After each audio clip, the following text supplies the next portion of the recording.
mas eu gostaria de dizer que hoje é um marco na minha vida, porque minha esposa faleceu há 2 anos e pouco atrás da Covid. E eu não vou pregar sobre isso, eu atrasei o relógio 5 minutos, não, aquele relógio não vale só o meu. Meu relógio é batista também, porque um pastor batista me deu esse relógio, né? E o terno é quadrangular, né? Então tá, João Batista e a cidade celestial vai ser quadrangular, né? Então, tô dentro, né, do esquema, tá, pastor? O relógio vai pregar hoje à noite. Eu me escondi, irmãos, eu ministrei durante 30 anos a palavra, além de ter fundado o Seminário Betânia, que hoje é FATEB. Mas quando minha esposa morreu, foi um trauma muito grande, uma crise. Você não sabe, Bruno, é Bruno, né? Augusto, perdão. Eu conheci a Vanderlei, a Samanta, né? Obrigado, querido. Conheci o Josué, a Ângela, conheci mais pessoas aí, o Augusto aí, está o Augusto aí no meio também, né? Então estou assim meio confundido. Não. A Ângela está ali, né? O Sérgio também, né? É isso aí, o Tiago, o Josué, né? Também. E quero dizer para vocês que eu entrei numa depressão de 2 anos. E eu, assim, além de dar aula no seminário, ministrar outros seminários nas igrejas durante muitos anos, viajando só eu e a Marinês, nós temos 2 filhos, né? E a gente sempre junto, nós andamos, acho que mais de 100 mil quilômetros pregando, dando conferências, então a gente era muito junto. Eu tenho uma filha, ela é farmacêutica, mas agora ela é programadora, então ela não está porque ela está em São Paulo, precisava conhecer a empresa, e ela já trabalha há quase 1 ano, e ela trabalha em casa, mas ela não conhece a empresa em São Paulo. Aí a empresa chamou ela, e ela foi para lá. Eu tenho um filho que faz medicina, mas lá em Petrolina, no Nordeste, está se formando em clínico agora, e depois vai para neurologia, para Brasília, São Paulo. Então, a minha família, eu sou pai e mãe, quase eu vim na frente agora ganhar um bombom. Eu não vim porque vocês iam começar, sei lá, pensar que eu não sou heterossexual, né? Então eu não levantei, né? Porque falei, Anitta, se eu for na frente, eu falei para ela, senão vão pensar que eu sou né? Não foi hétero, eu falei outra coisa. Aí, o que aconteceu, irmãos? É difícil quando a esposa da gente morre, viu, gente? Entrei em depressão mesmo, profunda, fiquei na caverna, fiquei doente, eu perdi mais ou menos 10 quilos, já recuperei uns 2,5, eu como, para tentar chegar lá, mas não estou chegando, mas estou vivendo, graças a Deus. Então eu lavo, cozinho, limpo casa, costuro, tive que apertar as roupas, porque quando você perde 10 quilos, as roupas começam a cair, né? Mas eu já fazia tudo isso, cozinhar, ajudar a fazer limpeza, eu trabalho com restauração de imóveis, além de pregar a palavra de Deus, né? E se alguém perguntar aqui, será que o João Malto pode falar sobre missões? Eu já estive em 5 países e um deles, 95% era muçulmanos. Eu preguei para grupos e também preguei individualmente, né, com tradutor, então eu posso falar sobre missões, tá bom? Então por isso que eu vou falar sobre missões nessa noite. E aí as pessoas me escreviam no WhatsApp, me escreviam no Face, dizendo assim, venha pregar, a gente quer que você pregue. Eu nem respondia. E foi passando 1 ano, e eu, na depressão terrível, dentro da caverna, o Beto está aqui, do Pão Diário. Levanta, Beto, por favor. Beto não quer levantar. Esse é o Beto Barros. Ganhou uma foto, Beto. Beto trabalha para um ministério internacional chamado Publicações Pão Diário, né, um ministério, e esse Pão Diário aqui que vocês estão vendo aqui, não é só o Pão Diário, tem Bíblia, tem um monte de livro, Publicações Pão Diário, eles distribuem cerca de 60 milhões, né? Então é um ministério de literatura que evangeliza muita gente, muita mesmo, né? Eles têm escritórios em 35 países e alcançam 150 nações, amém? Valeu. Aí, irmãos, eu recebia chamado, não está valendo, está valendo é o meu relógio, tá? Agora que a hora está dando, 8h30, lá está dando 8h35. Aí, sabe o que aconteceu? O pastor Luiz Roberto Faustino, para quem não conhece, não sei se tem mais nome aí, se ele é igual Dom Pedro de Alcântara, Cavalcante de Bragança, né? Não sei quantos nomes que ele tem, Luiz Roberto Faustino, me mandou um WhatsApp. Aí eu peguei e contei dos meus dodóis para ele, né? Falei, pastor, eu não posso, eu estou mal, né? E fui falando sobre tudo que estava acontecendo comigo. Daí, tá, tudo bem. Daí eu não falei que não podia vir. Aí eu acordava 4 horas da manhã E eu acordava assim, bem homem de Deus, sabe? Dizia assim, eu vou começar. Estou só, mas eu tenho um ministério, eu tenho um chamado. Então eu não queria viver mais, fiquei 1 ano e meio sem dirigir. O que mais? Não sorria. E aí começou a acontecer assim, um milagre na minha vida. Eu comecei assim, de forma, vamos dizer assim, de analogia, comparação. Eu comecei a sorrir e comecei a falar, cantar. Aí eu acordava 4 horas da manhã, bem homem de Deus, falava, vou começar.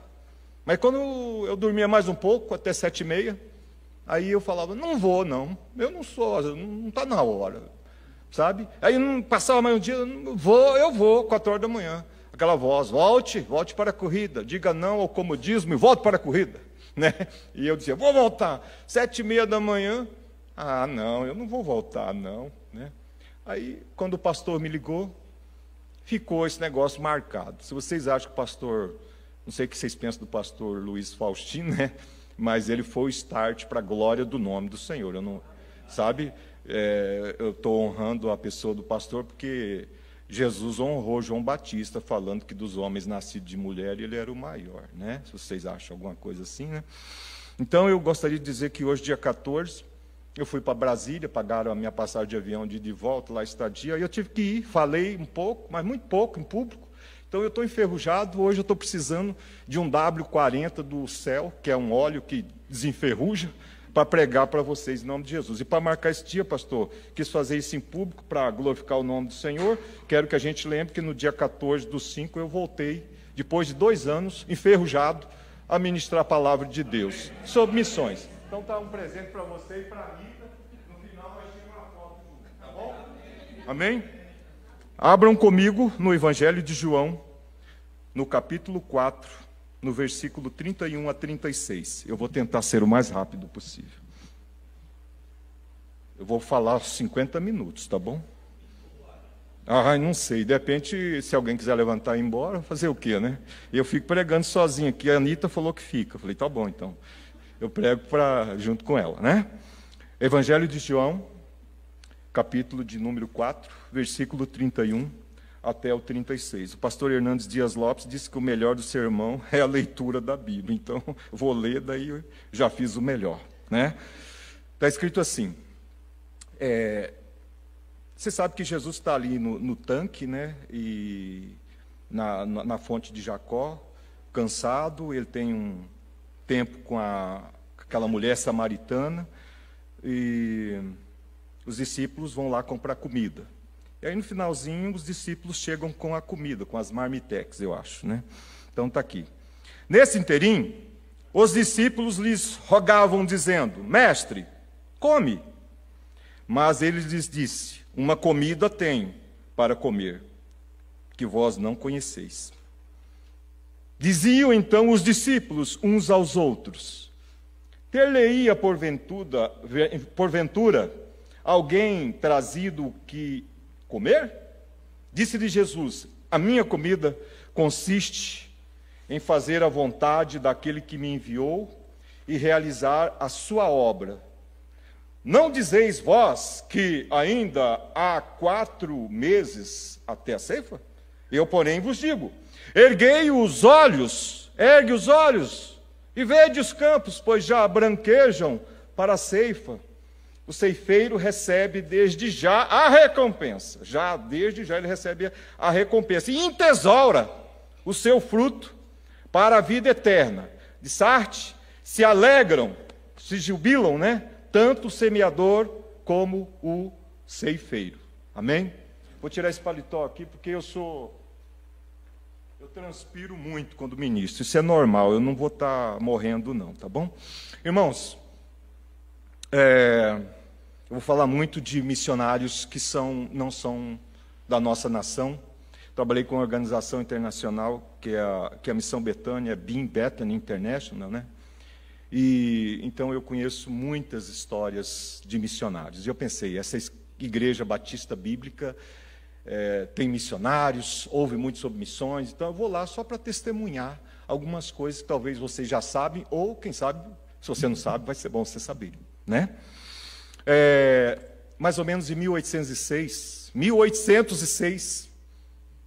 na cidade de Massachusetts, no estado de New England, né? A capital chama Boston, lá nos Estados Unidos.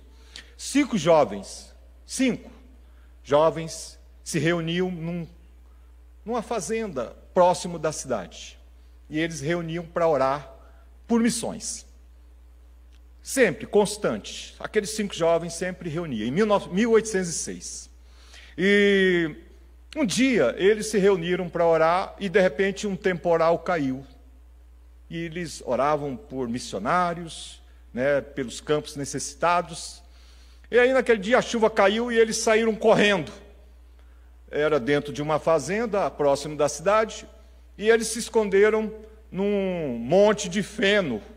Eu gostaria que o Cristiano botasse a primeira imagem dos 5 jovens, que é uma imagem produzida, não tem fotografia, mas era mais ou menos parecida com essa.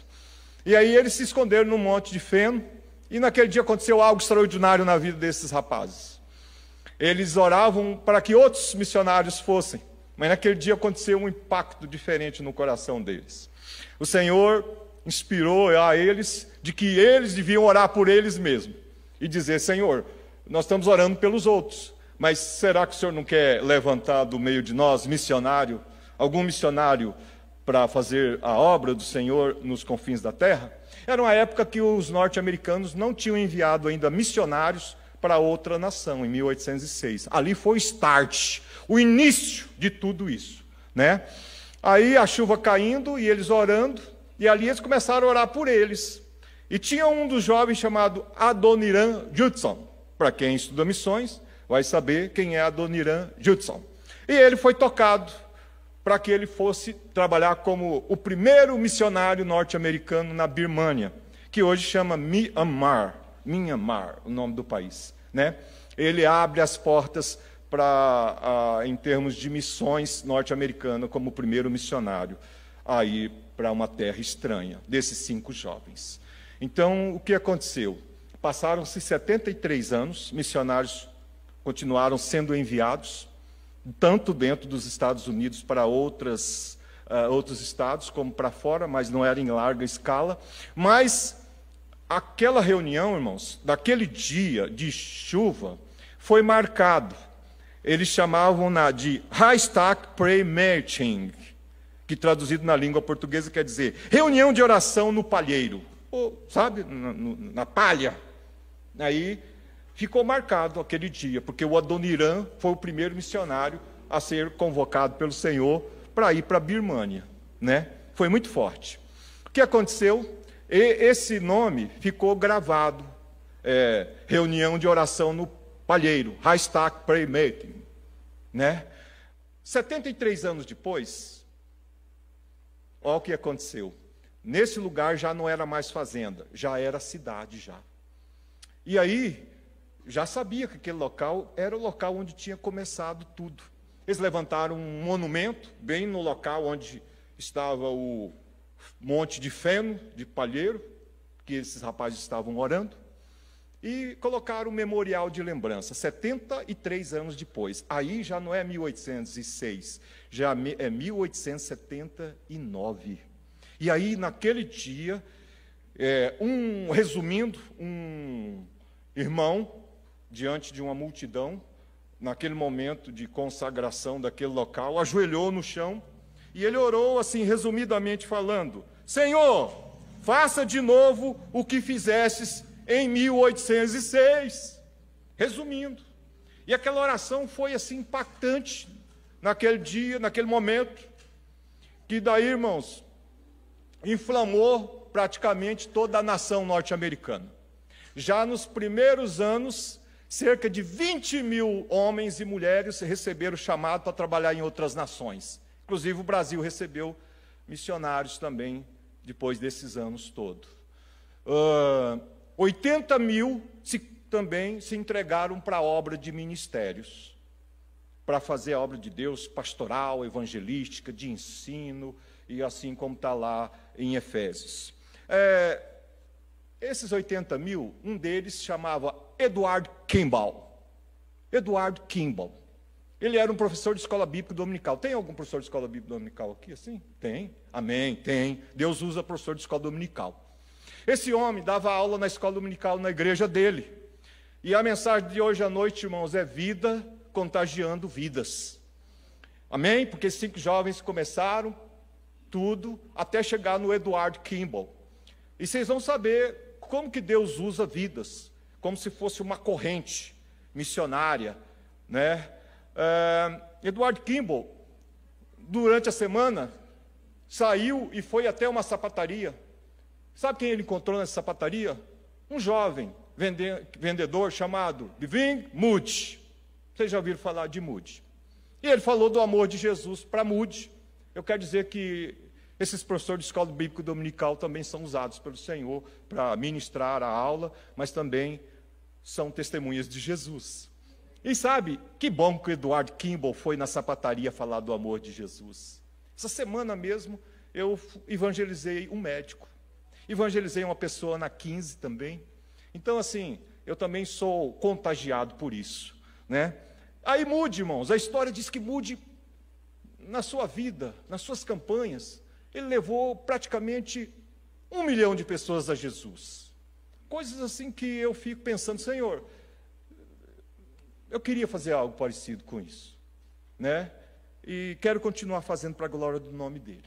Enquanto Moody pregava, irmãos, e levava esse povo a Jesus, lá no meio do povo tinha um homem chamado Meyer. Esse Meyer se tornou um pastor. Esse pastor influenciou outro homem chamado Billy Sunday. Billy Sunday era um jogador de beisebol nos Estados Unidos. Isso já está chegando pelo ano de quase 1900 agora, tá bom? Na jornada de contágio. Billy Sunday se tornou um renomado evangelista norte-americano. Muito engraçado ele era. Se você pegar lá no Google, você vai ver que ele até subia no púlpito. Aqui, se ele subisse no púlpito, ele ia quebrar, que era de vidro. Ele era jogador de beisebol, né? Então, levou milhares de pessoas a Jesus, sabe, também. E aí, ele foi pregar numa cidade chamada Charlotte, na Carolina do Norte. Fez a campanha evangelística, muitas pessoas se entregaram a Jesus. Os irmãos da igreja sentiram no coração lá, quem organizou a campanha evangelística, sentiu no coração de fundar um clube. Eles chamavam de clube. Isso é muito assim comum nos Estados Unidos, chamar clube, né? Clube dos homens cristãos. Eram 30 homens que se reuniam regularmente, assim, numa floresta, nos bosques, e eles oravam, iam nas fazendas dos irmãos, e eles oravam. Então, o Billy Sunday fez a campanha e surgiu o Clube dos Homens. 10 anos depois, esses homens ainda se reuniam para orar por missões. E dessa vez, eles se reuniram numa fazenda, e o dono da fazenda chamava Fred Graham. Graham? A mãe, a esposa chamava Mahó Graham. Graham? Talvez alguém vai lembrar de um Graham aí, quem sabe, né? E eles orando, aí tinha um irmão lá chamado Vernon Peterson, estava orando dizendo, Senhor, nós queremos fazer outra campanha evangelística aqui, na cidade de Charlotte. Nos abençoa, nos ajude, nós precisamos de lugar, nós precisamos de dinheiro, porque precisa também, né? Nós precisamos de pregador, e também falou assim, nós queremos saber quem que nós vamos chamar. Sabe, o Billy Sunday tinha influenciado a vida de um outro homem, chamado Mordecai Ham. Se tornou um renomado evangelista. E quem busca na história, um caminhãozinho preto ele tinha, sabe, aquele Fordzinho assim, e ele tinha uma carroceria, e ele usava a carroceria para poder fazer as campanhas evangelísticas dele, o Mordecai Ham, né? Então eles oraram, e foi o Mordecai Ham que foi escolhido para poder dirigir a campanha evangelística na cidade lá, que eles estavam planejando fazer tudo lá em Charlotte, na Carolina do Norte. E aí o Vernon, ele orou assim, Senhor, além de termos uma cruzada evangelística, levanta um homem da nossa cidade, levanta uma pessoa que possa ir para outras nações e pregar o evangelho. Nós precisamos enviar pelo menos um homem. E orou em nome de Jesus. Mal ele sabia, irmãos, que este homem, não era homem, era um rapazinho de 16 anos, estava a 100 metros dando feno para as vacas num coxo. Ele não sabia disso, Verno. E aí o que aconteceu? O Mordecai Ham veio pregar na cidade. E aí, antes do culto evangelístico começar, a Mahol Graham foi com um filho, e mais o marido Fred e os outros filhos. Sabe quem era Mahol Graham? Era mãe de Billy Graham. E Billy Graham tinha 16 anos de idade. E era o rapaz que não estava na reunião de oração, mas estava dando comida para as vacas lá, a 100 metros. Ele orando pela pessoa, e a pessoa estava a 100 metros, sem ele saber. E aí a Mahal, a mãe do Billy Graham, antes de começar a reunião, ela foi conversar com o Mordecai. Vocês nunca viram falar no Edward Kimball, no Wilbur Chapman, talvez, do Billy Sunday, e nem no Mordecai Ham, e nem no Verno. Eu já ouvi. Então, bom que vocês saibam disso, né? Aí, irmãos, o que aconteceu? A Mahal, a mãe de Billy Graham, foi até onde estava o pregador da noite e começou a conversar com ele. E o Billy Graham era um rapazinho de 16 anos, ficou pensando, o que minha mãe está conversando com o pregador da noite, com o evangelista, né, da campanha? O que será que ela está falando? E ela lá falou algumas coisas para ele. Aí, Billy Graham falou que quando começou a reunião, acabou os cânticos, quando chamaram Mordecai Ham, ele falou assim, aqui nesta noite existe um grande pecador. Mas era para todo mundo. Aí Billy Graham falou, minha mãe falou de mim para ele. Billy Graham conta isso, sabe? Minha mãe falou de mim. Aí Mordecai pregou naquela noite, e aí, corajosamente, Billy Graham ergue a mão, né, ou toma um sinal, e vai para frente e recebe Jesus. Resumindo, Billy Graham, vocês sabem que ele partiu há pouco tempo atrás, mas a história diz que ele levou o evangelho entre televisão, rádio, literatura, campanhas evangelísticas para mais de 2 bilhões e 200 mil pessoas. Quando ele chegou lá no céu, agora esses tempos atrás, assim, mas acho que tinha tanta gente esperando para dar um abraço nele, né, para a glória do nome do Senhor. Então, irmãos, ponto número 1. O que eu quero dizer, são 5 pontos nessa noite. O que esses homens tinham, irmãos? Tinham isso. Jesus está ali, conversando com aquela mulher no poço. E ali ele se apresenta a ela, e ela diz assim, nós estamos aguardando o Messias. E Jesus se revela a ela, você está falando com ele. E eu creio que ali esta mulher já tem um encontro com Jesus, e recebe Jesus como seu Salvador.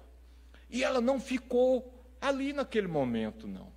Enquanto os discípulos trazem comida, essa mulher sai correndo, e ela vai contar na cidade, e ela não sabe nem pregar, irmãos, ela não sabe nem evangelizar, ela só sabe dizer assim, venham e vejam um homem que falou tudo da minha vida. Porque Jesus olhou para a mulher, depois de falar sobre a água da vida, aí falando sobre marido, aí Jesus fala, porque 5 maridos já tivesse. A mulher falou, meu Deus, o homem sabe da minha vida tudo, é homem de Deus mesmo, né? Então aquilo lá mexeu com o coração dela. Então ela vai lá e ela já começa a anunciar, e aí, se você ler o texto e o contexto, você vai perceber que veio uma multidão ver Jesus. Aí os discípulos trazem comida, e essa mulher depois traz um monte de gente. Aí Jesus fala assim, minha comida consiste em fazer a vontade do Pai e realizar a sua obra. Na realidade, não é pecado comer, irmãos. Jesus sentia fome. Nós sentimos fome de comida, né? Tem gente que fala assim, já que deste mundo a gente não leva nada, eu vou comer mesmo, não é? E aí, né, come bastante. Mas Jesus estava querendo ensinar aos discípulos que a comida dele, a motivação dele, a prioridade dele, era cumprir a vontade do Pai e realizar a sua obra. Em João 3,16, o versículo mais conhecido da Bíblia, que diz assim, que Deus amou o mundo, porque Deus amou o mundo de tal maneira, que deu Jesus, seu Filho único, para que todo aquele que nele crê, não pereça, mas tenha vida eterna. Então a vontade do Pai foi o quê? Dar o seu Filho e que a obra fosse realizada na cruz do Calvário e que Jesus tinha que anunciar o Evangelho. Então Jesus está tentando ali passar isso para a cabeça dos discípulos. Falou, minha comida, eu quero comer, mas eu quero que vocês saibam que minha comida consiste em fazer o quê? A vontade do Pai. Bom, primeira coisa que eu quero dizer em relação a essa parte do versículo. Primeiro chamado seu. Sabe qual é o seu primeiro chamado? Para cada um dessa igreja aqui, o seu primeiro chamado é para ficar perto do Pai. Você entendeu? Depois, claro, ficar perto da sua família e ficar perto do seu chamado missionário daí que você tem, de evangelização, do ministério que você trabalha, seja aqui ou seja fora, como a irmã vai para outra nação, que foi falado agora há pouco. Jesus amava estar com o Pai. Ele passava a noite inteira, irmãos, em oração, porque de dia a coisa não era fácil. Então ele ficava perto do Pai, orando de noite, orando de dia, anunciando e pregando. A prioridade de Jesus era o quê? Era aquela mulher se entregar, reconhecer que ela era pecadora e que ela precisava de um Salvador. Então a prioridade para Jesus era isso, ele queria passar para esses discípulos. Isso me faz lembrar a vida de John Knox, um pastor escocês. Então chegava a hora do almoço, ele não aparecia, ele não saía do escritório.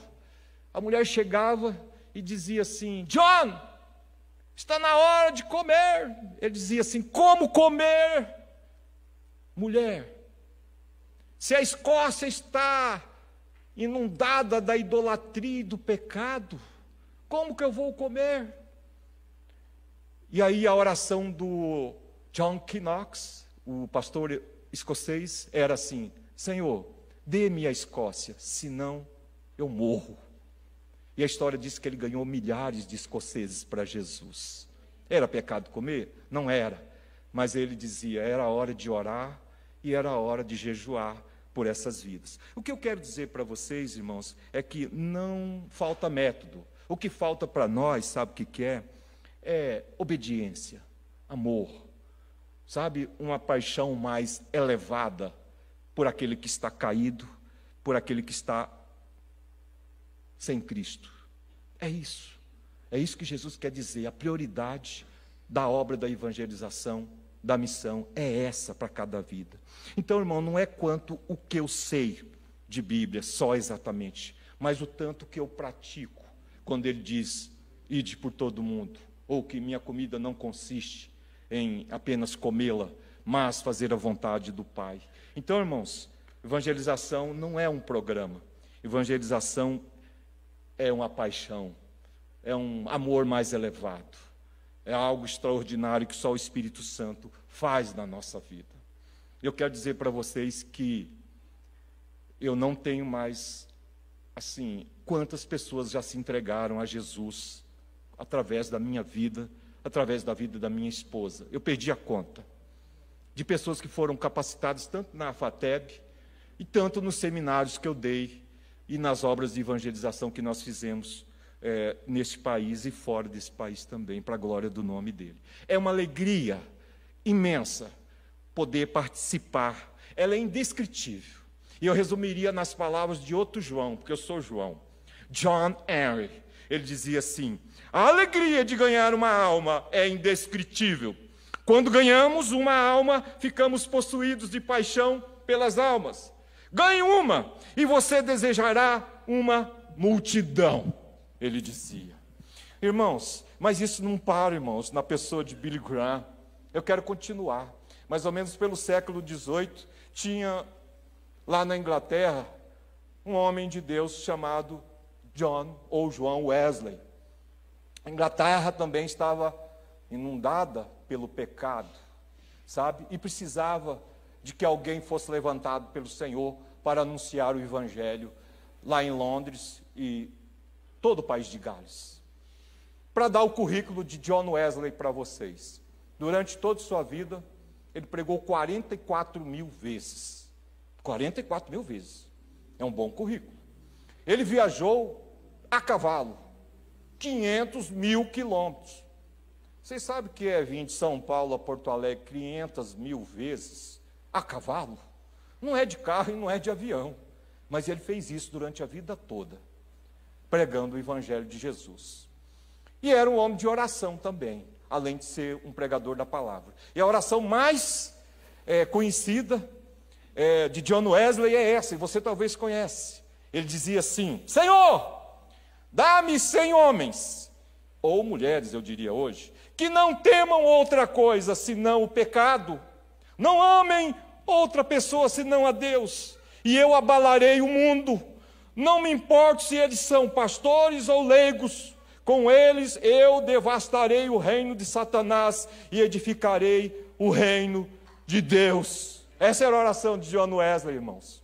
Agora eu quero dizer para vocês, ele pediu 100, e eu quero saber aqui, quantos você está pedindo para Deus? 10, 20, 30? Uma vez a Time lançou assim: se Billy Graham morrer, quem vai substituí-lo? Anos atrás. E eu orando assim, eu falei: Senhor, quem é João Malta? Senhor, me dá pelo menos 0,01 de Billy Graham na minha vida. Vocês entenderam? E se o pastor Faustino falar, eu também quero, Anitta, mas a Ângela, é Ângela? Cláudia, então me confundi. Beto, então, vou falar aqui, esse eu tenho certeza. Nós já formamos 4, 5%, vamos dizer, de Billy Graham. Irmãos, quem substituirá Billy Graham? Deus está usando homens e mulheres ao redor da terra, assim, amém? Para a glória do nome dele. John Wesley pediu: dê-me 100 homens. Irmãos, quando ele morreu, em 1791, sabe quantos homens e mulheres que trabalhavam no ministério com John Wesley? 1.300. E eles levaram a Jesus 120 mil pessoas a Jesus. Quer dizer, o Senhor excedeu, deu muito mais, multiplicou 100. Pensa aí na sua oração: Senhor, eu quero tanto. Fala isso para Deus: eu quero tanto, como John Wesley falava. Fala isso, e o Senhor vai ouvir essa oração. E eu quero dizer que o contágio da vida do John Wesley, ele não só contagiou esses 1.300 líderes, como também 120 mil membros da denominação dele, que levou a Jesus, mas ele continuou contagiando, porque mais ou menos uns 80 anos depois, aconteceu algo tão maravilhoso. Um professor de um seminário, ele reuniu um grupo de seminaristas e foram para a Inglaterra. Foram visitar alguns lugares da Inglaterra. E um dos lugares que eles visitaram foi a casa do John Wesley. John Wesley já tinha morrido. Mas tem lá até hoje a casa dele. Tem o túmulo do John Wesley, bem conhecido lá em Londres. E aí os alunos, com o Luiz Roberto Faustino, né? O professor que levou esse grupo de seminaristas jovens para visitar, foram na casa do John Wesley, e eles andaram pelo quintal da casa, onde o missionário viveu quando estava em casa, conheceram a sala, a biblioteca dele, lá as dependências da cozinha, mas o que marcou a vida dos seminaristas foi o quarto do John Wesley.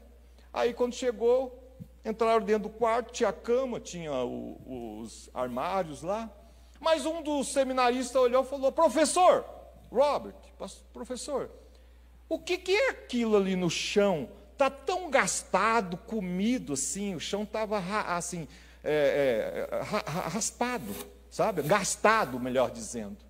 Aí o professor falou assim: é que todos os dias, logo de manhã, por volta de 5 horas, John Wesley joelhava bem ali.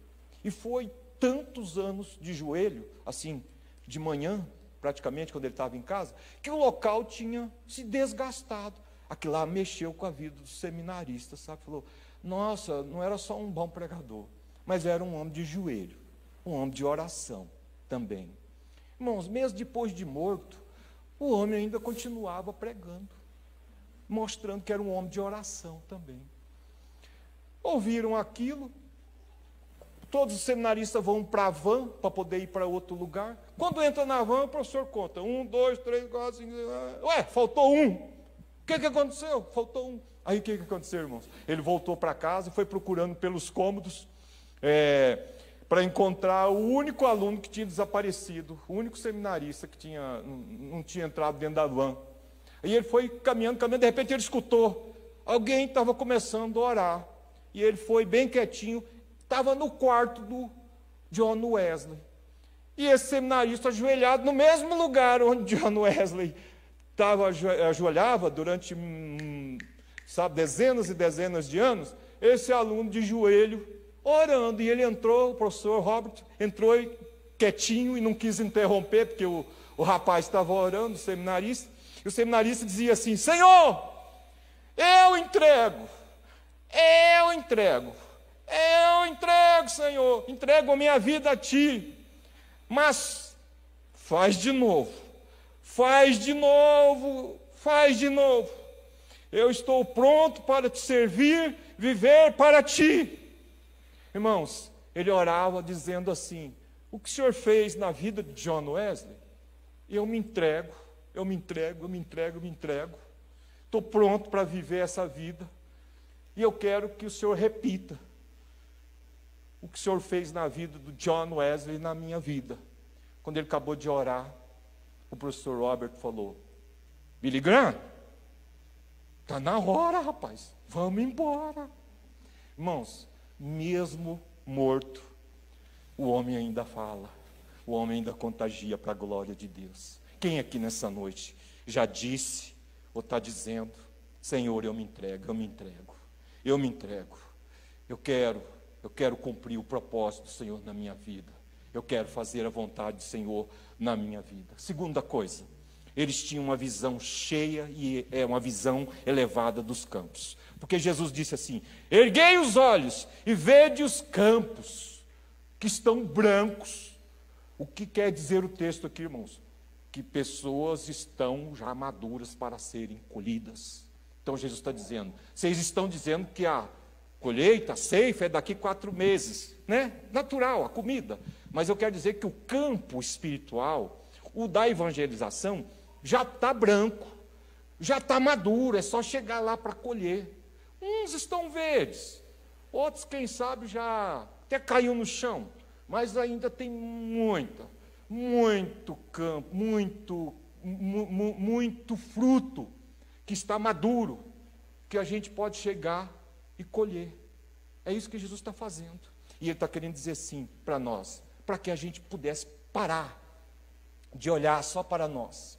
Como que eu saí da depressão, irmãos? Saí porque eu parei de olhar para mim. Eu olhava para mim e eu ficava com pena de mim, porque eu fiquei viúvo. Quero dizer para vocês que em 2 anos eu não casei ainda. Eu era, não sei se eu posso dizer era, apaixonado pela Maria Inês. E eu vi alguns pastores que já casaram com 1 ano. E eu penso assim, eu acho que eu sou anormal, né? Não sei. Ainda não aconteceu, mas Deus sabe. Eu quero dizer que a gente tem que parar de olhar para nós mesmos, para os nossos umbigos, para os nossos problemas, só para as nossas lutas. E Jesus está dizendo: ergue os pés e olhe para ver os campos que estão brancos. Então, irmãos, Ele quer que a gente olhe para quem? Para o perdido. Ele quer que nós olhamos para o doutor e para o analfabeto, para o homem do campo e para o homem da cidade, sabe? Ele quer que a gente veja essas pessoas. Vocês lembram do apóstolo Pedro? Ele tinha o costume de orar no templo. E no templo a Bíblia diz que todos os dias era colocado um homem na porta formosa. Me dá um dinheiro aí, me dá um dinheiro aí. Parece que Pedro passava por ele durante muitos anos. Mas naquele dia, Pedro, lá em Atos, para e olha para aquele homem. E ele percebe. O que aconteceu com Pedro? Pedro parou de olhar para ele. Pedro começou a olhar para os outros também. Claro que a gente deve olhar para nós também. Mas eu quero dizer que Pedro começou a enxergar. Por que Pedro só começou a enxergar naquela hora a necessidade das pessoas? Então Jesus está nos ensinando que a gente precisa olhar para o outro. Para aquele que ele diz assim, da ovelha. Um pastor tinha 100 ovelhas. E uma sumiu, desapareceu. E ele deixou as 99. Eu creio com o co-pastor, né? Não pode deixar sozinho as ovelhas, né? E ele foi atrás daquela que se perdeu. E ele encontrou aquela.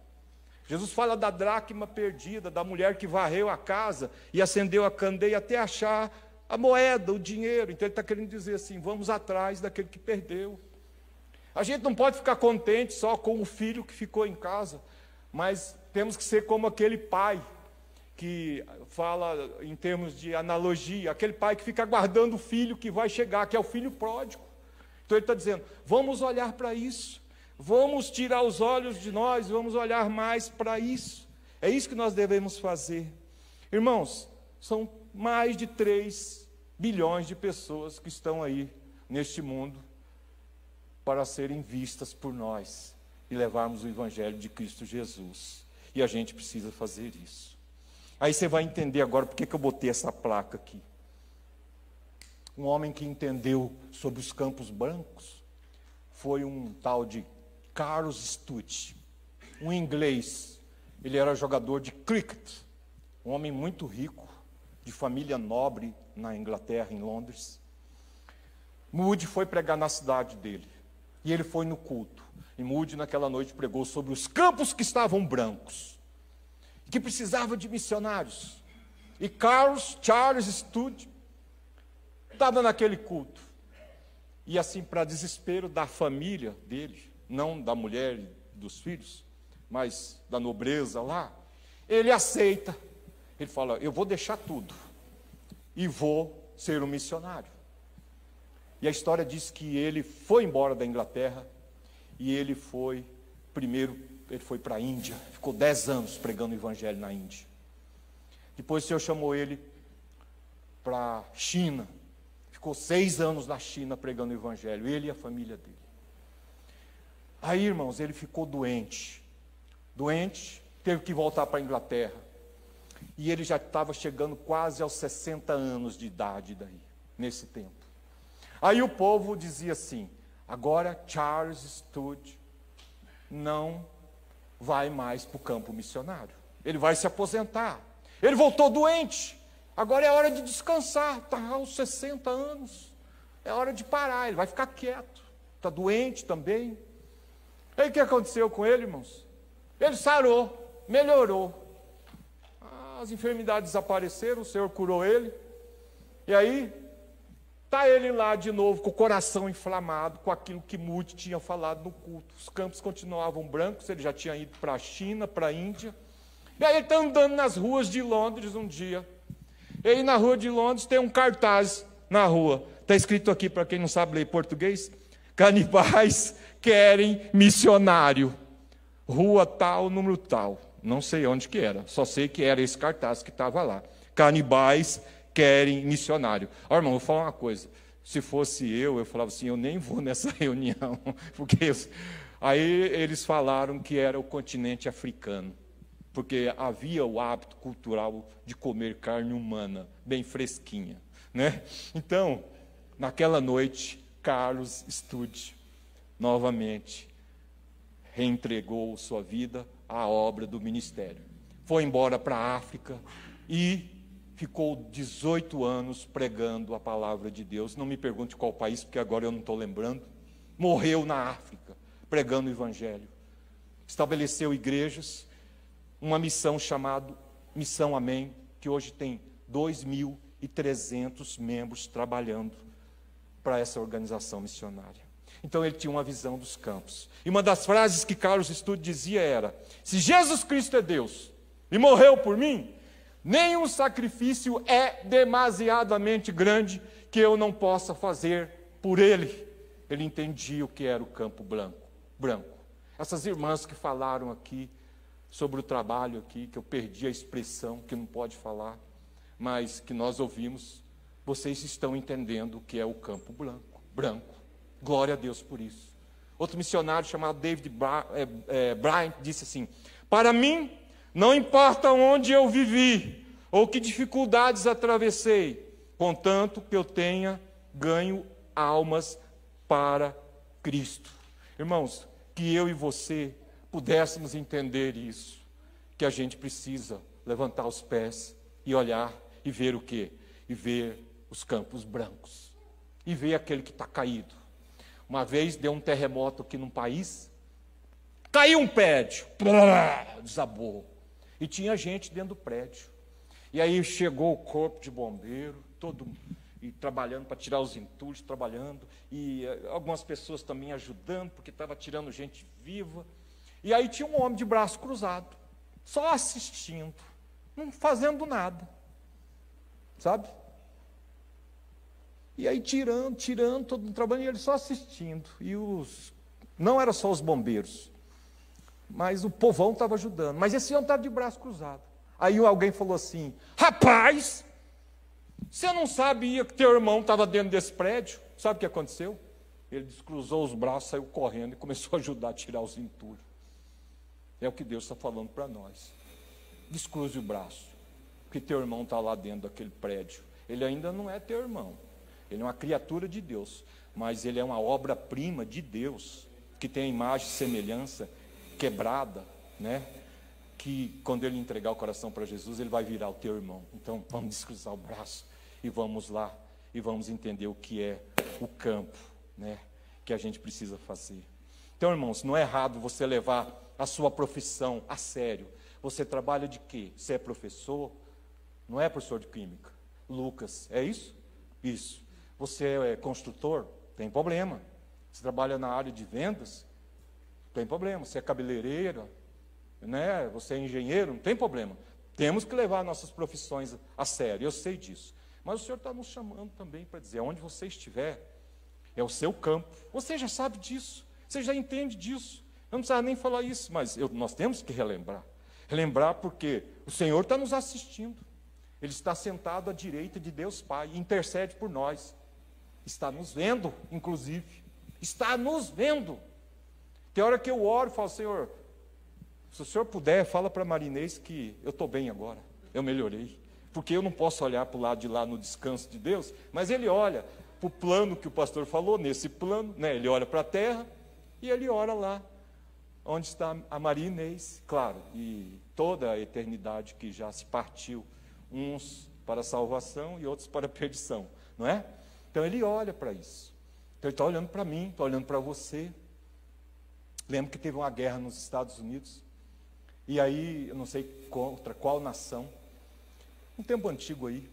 Aí na hora do frenesi da guerra, o capitão foi atingido, foi ferido e caiu no chão. E aí daí a equipe que estava em avanço, porque o capitão tinha sido ferido e caído no chão, começaram a retroceder. E o capitão percebeu que o outro oponente estava trazendo a equipe para trás. E ele mesmo ferido, ele se levantou assim, mesmo ensanguentado, e ele gritou e falou assim: soldados, eu não morri ainda. Falou para o grupo todo que estava no ataque naquela hora, que estava retrocedendo, ele falou: eu não morri ainda. Aí falou: meus filhos, chamou o soldado de filhos, eu estou olhando para vocês. A história diz que os soldados se recobraram alento e avançaram e venceram.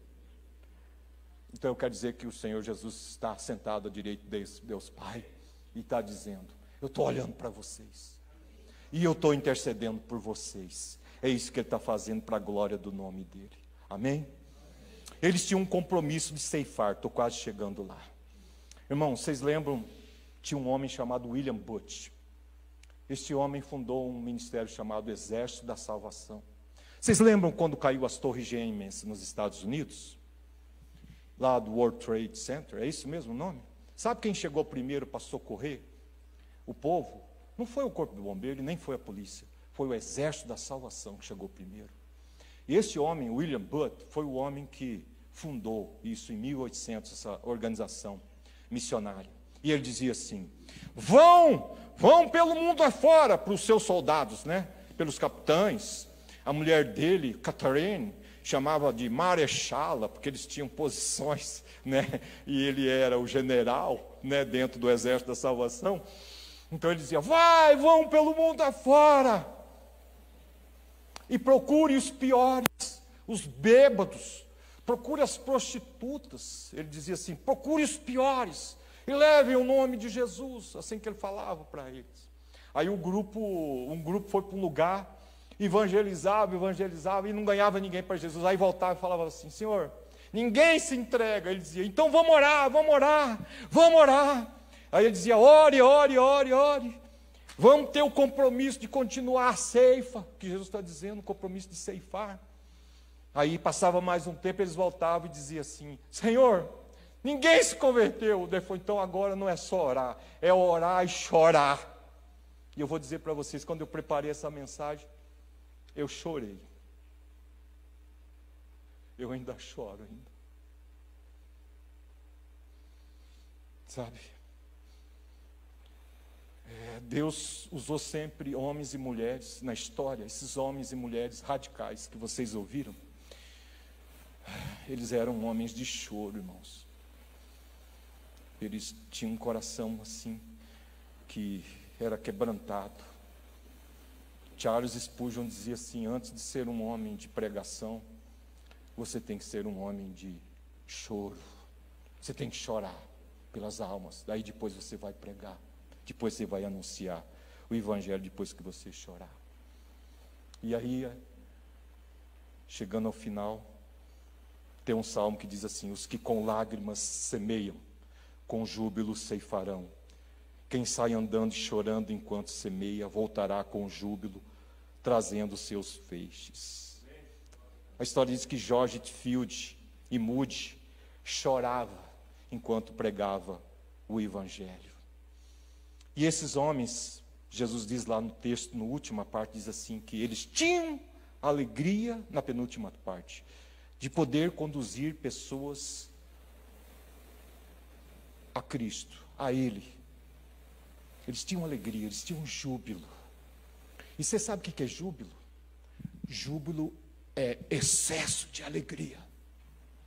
Tinha um tempo que falava assim: adoração extravagante. É uma alegria extravagante. Júbilo é isso. É quando você se alegra sobremaneira. A Bíblia diz no Salmo 100, versículo 2: servi ao Senhor com alegria. É alegria de júbilo, irmãos.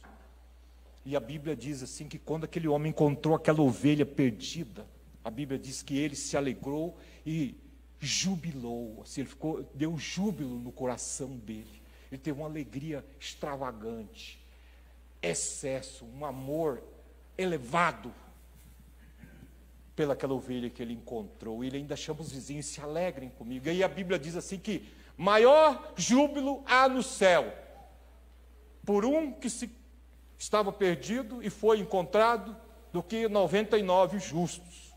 Então o céu é lugar de alegria, irmãos, de maior júbilo. E se você quer que lá no céu tenha mais alegria ainda, vamos alcançar aquela única que se perdeu, porque lá no céu há maior júbilo. E se você quer fazer parte de uma alegria celestial, vamos começar a fazer isso. Vamos deixar que o Senhor toque o nosso coração, que inflame, que a gente comece a orar, que a gente comece a chorar por isso, para a glória do nome dEle. Só sem entender o que é júbilo, quando Israel ia lutar numa das guerras contra os filisteus, e eles ganhavam, e não tinha o WhatsApp, não tinha para informar telefone: olha, nós vencemos os filisteus, não tinha. Mas eles voltavam rapidamente, e as mulheres e os idosos que ficavam na cidade, ficavam assim pensando: será que Israel venceu? Será que nosso exército venceu ou não venceu? Porque não receberam o WhatsApp, não tinha, né? Geralmente mandavam um cara correndo na frente, mas o que acontecia? Quando eles chegavam e eles tinham vencido a batalha, havia um toque. Quem ficava na cidade escutava de longe, e o toque era assim: pá! Era o toque do júbilo, era um toque muito alto, pá! Então, quer dizer, antes de ver o exército voltando, dizendo que tínhamos vencido a batalha, o toque do júbilo já vinha sendo tocado, e eles vinham gritando, porque venceram a batalha. Então isso é júbilo na Bíblia, é uma alegria extravagante, é um amor extravagante. E se você quer participar dessa alegria, então vamos caminhar para isso. E recebe desde já a recompensa e entesoura seu fruto para a vida eterna. Entesoura. Eu quero dizer para você, você fala assim, você não. Há um ditado popular que diz assim, já que eu não vou levar nada deste mundo, eu vou comer, vou beber, né? Então eu vou aproveitar. Não tem problema, vamos comer. Esse pudim deve ter, tá gostoso, não é ruim, não tem problema. Mas eu quero dizer que a gente entesoura para a eternidade quando a gente colhe. Sabe o que você vai levar para o céu? Vidas além de você. Tem muita gente aí que antes de nós virmos para este mundo, Deus já sabia que ia se converter. Só está esperando a gente ir lá, proclamar. Porque nunca nós fomos chamados para converter ninguém, irmãos. A Bíblia diz que a gente foi chamado para proclamar e para anunciar. Quem converterá o homem do pecado, da justiça e do juízo é o Espírito Santo. A gente só precisa anunciar. A gente só precisa entregar aqui um folheto do Pão Diário. Tá, Beto? Eu trouxe do Pão Diário. Sabe, eu uso muita literatura. Os livros do Pão Diário, sabe, onde eu vou, se uma pessoa me tratar bem e eu falo de Jesus para ela, ou eu levo ela na hora, confronto, ou senão eu já dou um pão diário para ela também, um folheto da publicação Pão Diário para ela, que fala do amor de Jesus. Então é isso que a gente tem que entender no nosso coração para a glória do nome dele, que nós vamos levar vidas para o céu, nós não vamos deixar de levar nada não para a glória do nome dele. E o missionário Matthew Henry dizia assim, creio que seria felicidade maior para mim ganhar uma alma para Cristo do que montanhas de prata ou ouro. Entendeu? Ninguém está pregando aqui que você não precisa de prata ou ouro. Mas ele diz que muito mais ele gostaria de levar uma alma para Cristo. John Wesley dizia assim, temos um negócio na terra, salvar almas. O pastor George Whitefield dizia assim, dê-me alma, Senhor, ou tira a minha. Irmãos, aqueles 5 jovens que se reuniam naquele início, eles fizeram uma carta dizendo quem não poderia ir fazer o ministério de ceifar. Eles diziam assim, quem é que não pode testemunhar ou evangelizar? Meu irmão aqui do lado não está cumprindo este mandamento de ir por todo mundo. Portanto, eu não preciso. Era o número 1. O outro. Eu não recebi nenhuma graça, nenhuma bênção. Nada aconteceu na minha vida. Com coisa que a salvação não foi a melhor coisa que aconteceu. Portanto, eu não tenho nada para dizer para ninguém. Então, eu não vou testemunhar. Terceiro, eu estou pedindo isenção por 20 anos e preciso de tempo para pensar. Então, eu não vou fazer nada. Quarto, recentemente, completei 20 anos. Estou pensando e ainda não tenho condição de decidir. Então, não vou testemunhar.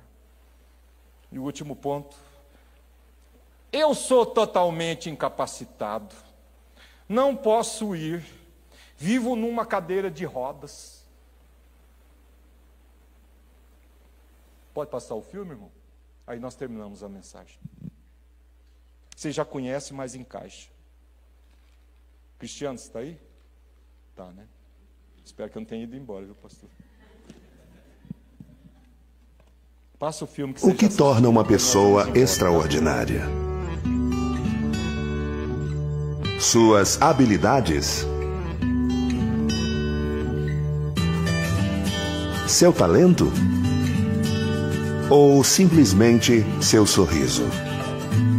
Quando nossa equipe encontrou pela primeira vez com Nick Vujicic, entendemos que era alguém extraordinário. Quando ele começou a contar sua fascinante história, testemunhamos em primeira mão como Deus estava usando o homem sem braços e sem pernas para ser as mãos e os pés de Deus. Meu pai dizia que ele e minha mãe estavam lado a lado, ansiosos quando eu estava nascendo. E quando ele viu meu ombro, ele simplesmente ficou pálido. E daí meu pai e minha mãe se assustaram, porque viram que eu estava sem o braço direito. Meu pai queria sair do quarto, porque não acreditava no que estava vendo. O médico entrou e meu pai disse, meu filho, ele não tem um braço direito. Ele disse, não, ele não tem braços nem perna. Ele disse que quase desmaiou, ele não podia acreditar. E toda manhã na igreja ele perguntava por que Deus permitiria uma pessoa nascer assim. Minha mãe, no início, ela não queria me segurar, não queria me amamentar, sabe? Tudo mais. Ela se sentiu muito desconfortável nos primeiros meses. Levou muito tempo para que eles confiassem em Deus e acreditassem que ele não havia cometido um erro, que não os havia abandonado e nem a mim. Seus pais entregaram seus medos e frustrações pela deficiência do seu filho para Deus. Eles preferiram confiar em Deus e na promessa de que havia um propósito, uma esperança, um futuro para o seu filho. Mas com o passar dos anos, os desafios aumentavam e Nick se achava cada vez menos amado por Deus, o que enfraquecia sua fé. Eu desafiei a Deus. Eu disse, Deus, eu sei que sou um pecador. Eu sei que provavelmente eu não terei paz no meu coração até que o Senhor me responda, por quê? Por que tu tiraste os meus braços e pernas? Por que o Senhor não me deu o que todo mundo tem? Então eu disse, Deus, até que tu me responda esta pergunta, eu não irei servi-lo. Então eu quis pôr um fim nisto. Se Deus não acabasse com a minha dor, eu mesmo faria isto. Então, aos 8 anos de idade, eu tentei me afogar numa banheira, com 10 centímetros de água. Eu disse aos meus pais, eu só vou relaxar na banheira. Podem me colocar na banheira? E aí, eu me virei umas 2 vezes para ver se conseguia fazer. E eu não pude fazer isto. O pensamento que me fez parar de fazer isso foi o amor dos meus pais. Bom, porque eu os amava tanto e tudo o que eles fizeram foi me amar. Eu pensei comigo mesmo, se eu tivesse realmente feito aquilo... Visualizei meu funeral, visualizei meus pais e vi a culpa sobre os meus ombros, de que eles poderiam ter feito mais. Esta seria a última vez que Nick tentaria se matar. Mas não seria a última vez que ele ficaria de frente com aquilo que o motivou a tentar acabar com sua dor. Um dia a mãe de Nick o fez ler algo sobre um homem com uma deficiência grave. E a história daquele homem teve um grande impacto sobre Nick. Eu poderia escolher ficar com raiva de Deus pelo que não tenho e agradecer a Deus pelo que tenho. A minha mãe disse, Nick, Deus vai usar você, eu não sei como ou quando, mas Deus irá usá-lo. E aquelas sementes começaram a penetrar no meu coração.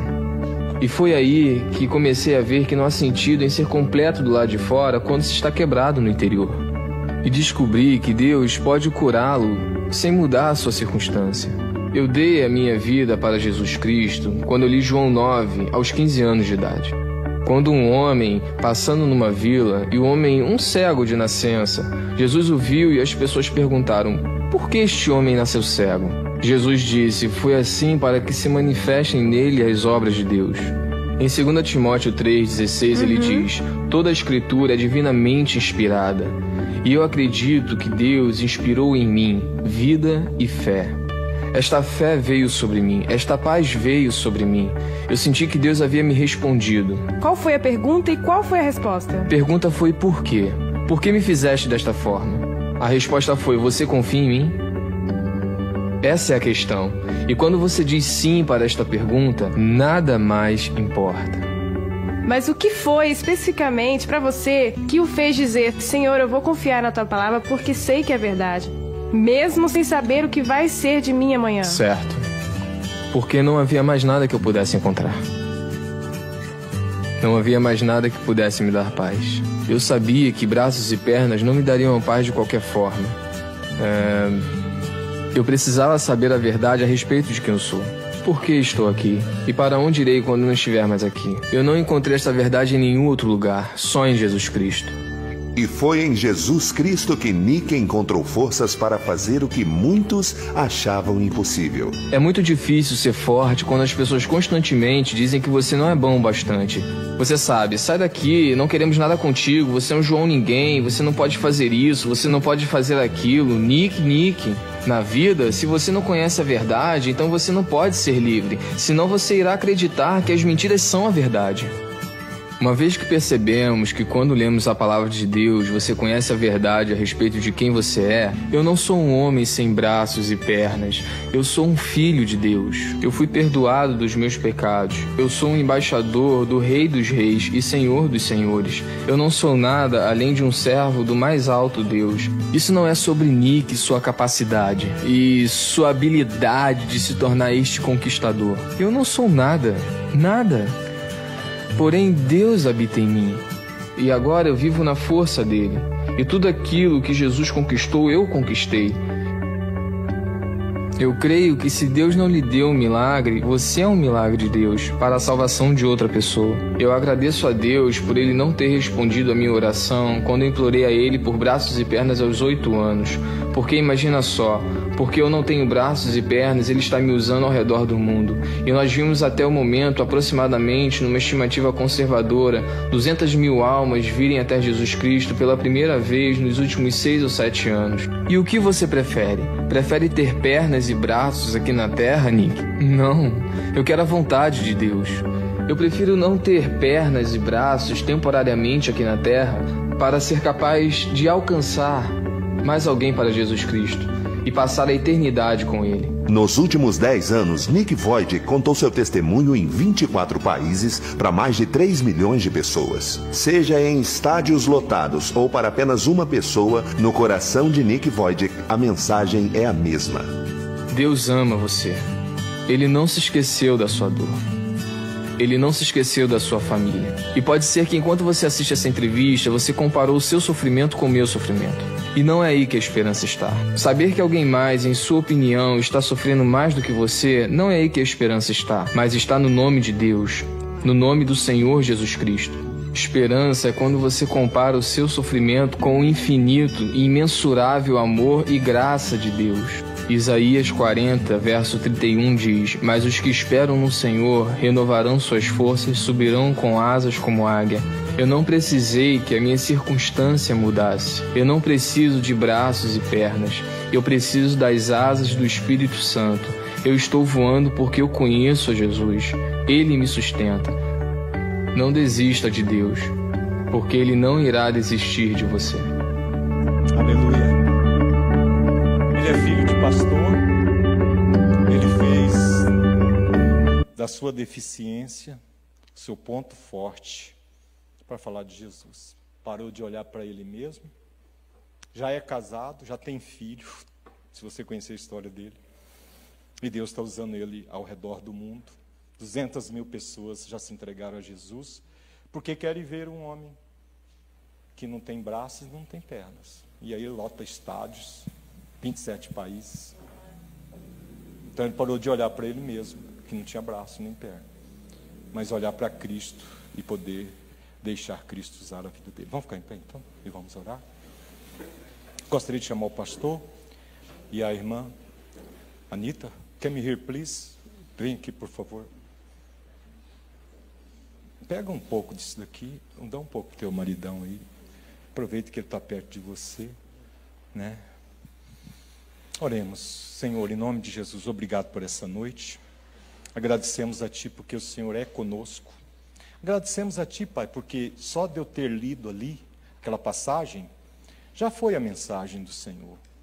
O que eu falei, Senhor, foi obra do Espírito. Não foi minha, mas foi do Senhor. E como o Senhor contagiou a vida dos discípulos através de Jesus, os discípulos contagiaram outras vidas. E assim passamos pelo século 1, 2, 3, 4. Chegamos no 15 e vidas foram sendo contagiadas com Cristo. Chegamos lá no Martim Lutero, chegamos também lá no Edward Kimball, naqueles jovens, chegaram também no Elbert Chapman, chegaram também no Billy Sunday, no Mordecai, no Billy Graham, Senhor, e chegou até nós. Muito obrigado, Senhor, e nós queremos dar continuidade, Senhor. Queremos contagiar vidas com as nossas vidas, por meio de Cristo Jesus. Queremos levantar os nossos pés como uma ação profética e olhar e ver os campos brancos, ó Deus. Sei que tem muita gente aqui que já está enxergando os campos brancos, já está ceifando e já vai lá na frente receber, porque tem tesourado, Senhor, como está escrito na sua palavra, lá para aquele dia, quando o Senhor disser: venha meu servo, fiel. Oh Senhor, muito obrigado porque o Senhor nos permite participar desta obra maravilhosa. Em nome de Jesus, eu desafio você aqui nesta noite a vir pegar pelo menos uns 3, 4 panfletos do Pão Diário, com o pastor Faustino, a irmã Anita, e você nessa semana entregasse, tá bom? Se faltar, tem mais ali de baixo. Amém? Pode vir pegar, quem quer pegar. Vem, pode vir. Eu vou pegar porque eu também vou fazer isso essa semana, tá bom? Vou pegar uns 3. Eu tenho mais lá em casa, mas só como uma ação. Venha bem rapidinho e eu terminei, porque eu já furei o horário. O pastor falou que eu tinha 40 minutos, falei que 50 e acho que passei de 60. Amém? Sonda-me, Senhor, Glória a Deus. E me conhece. Glória a Deus. Amém, irmãos. Que bom que você veio. São sementes. Quebranta o meu coração. Se você soubesse quantos homens de Deus já se converteram através de um panfleto. Transforma. Um dia eu posso pregar sobre isso aqui. Minha tua palavra. Opa, perdão. Ixi, E enche-me até que em mim fala que tá ungido. se Com água. ache só a Ungido ti. com água. Então Amém. usa-me, Senhor. Quebranta-me, Senhor. Usa-me como um farol que brilha à noite, como pão de Amém. sobre as águas. Quem veio hoje à noite era para ter vindo hoje à noite mesmo, sabia? Você veio porque o Senhor te levantou de lá e falou: vai para a igreja hoje. E hoje, dia 14, eu estou marcando como um renascimento do meu ministério, para a glória do nome dele.